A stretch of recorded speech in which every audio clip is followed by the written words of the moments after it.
আসসালামু আলাইকুম। কি খবৰ আপোনালোকৰ? আশা কৰোঁ আপোনালোকে সকলো ভালে আছে। আপোনালোকৰ দুৱাত আৰু আল্লাহৰ ৰহমতত ময়ো ভাল আছোঁ। আজি ৰাতিপুৱা এই মা ঘৰ সাৰি থকাৰ পৰা ব্লগটো ষ্টাৰ্ট কৰিছোঁ।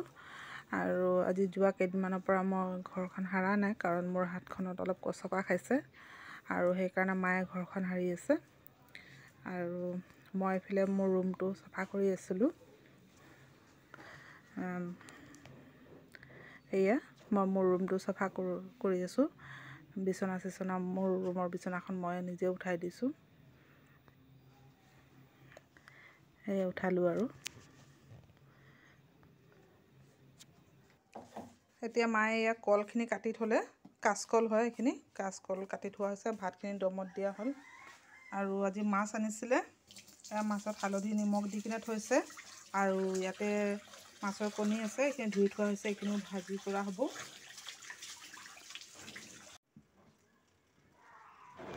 আৰু আজি গোটেই ব্লগত মায়ে কাম কৰি থকাই আপোনালোকে দেখি পাব, কাৰণ মই আজি বিশেষ একো কাম কৰা নাই, যিহেতু মোৰ হাতখন কচকা খাইছে অকণমান। আৰু কচকা খালেতো জানেই কিমান হাতখনত বিষ হয়। সেইকাৰণে মায়ে গোটেই কামখিনি কৰিছে আৰু মই মাক শ্বুট কৰি আছোঁ। ভিডিঅ'খিনি মই কৰি আছোঁ। মাছখিনি হালধি আৰু নিমখ দি সানি ল'লে। এয়া ভাত হৈ গ'ল। আৰু ইফালে কেৰাহীখন গৰম কৰি আছে মাছ ফ্ৰাই কৰিবৰ কাৰণে।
ইয়াতে মাছ ভাজা হৈ গ'ল, গোটেইখিনি মাছে ভাজি দিলে। আৰু এইপিনে কণীখিনি ভাজি আছে।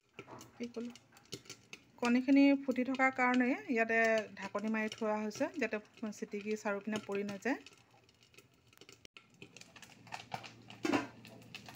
এয়া কণীখিনি হৈ গ'ল এতিয়া ফ্ৰাই কৰা।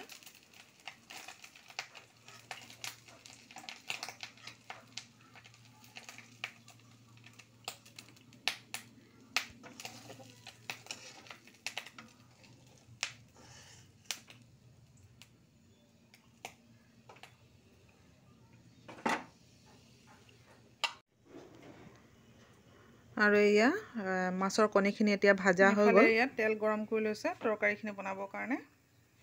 কণী ভাজা তেলতে দি দিছে।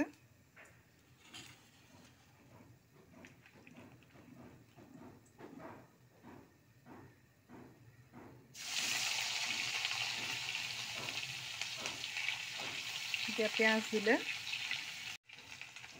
আৰু পিঁয়াজতে কলখিনি দি দিছে। ওপৰ দি কিনে মছলা দি দিব।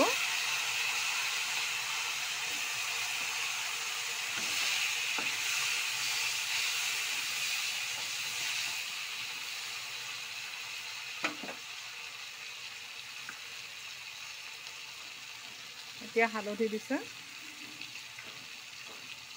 হালধি কমকৈ দিব, হালধিখিনি বহুত কাঢ়া।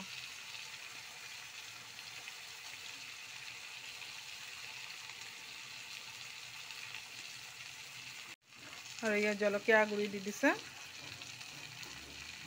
আৰু লগতে অকণমান জালুক গুড়িও দিছে।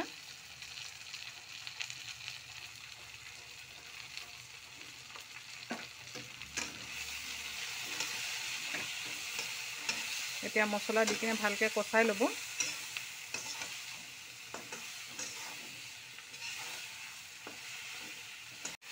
আৰু অকণমান পানী দি দিলে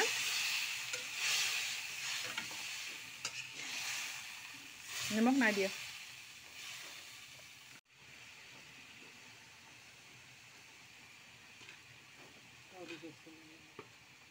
নিমখখিনি দি দিছে।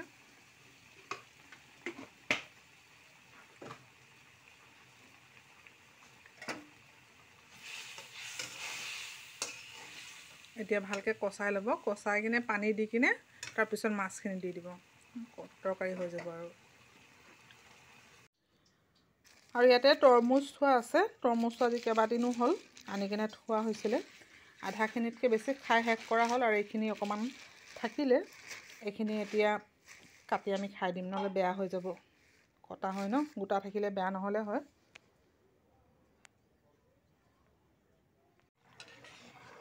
আৰু এতিয়া পানী চানী দিয়া মেলা হৈ গ'ল, তৰকাৰীখিনি নমাব হৈছে এতিয়া। আৰু এতিয়া ধনিয়া পাত ওপৰেদি দি দিছে।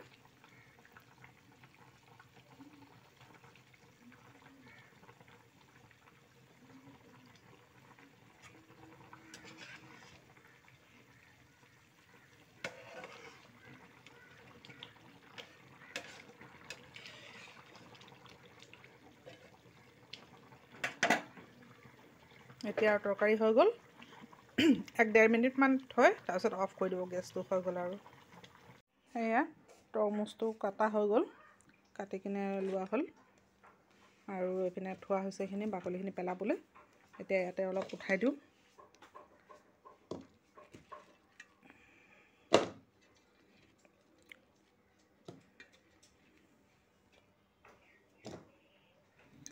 আৰু বৰ্তমান আমাৰ ঘৰত এতিয়া 3টা মানুহ আছোঁ, সেইকাৰণে 3টা ভাগ কৰিছোঁ তৰমুজৰ।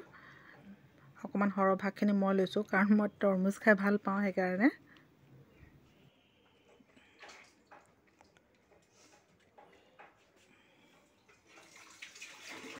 আৰু এতিয়া ৰাতি হৈ গ'ল, ৰাতি এতিয়া প্ৰায় 11টাই বাজিলে আৰু এতিয়া আমি ভাত খাবলৈ ওলাইছোঁ।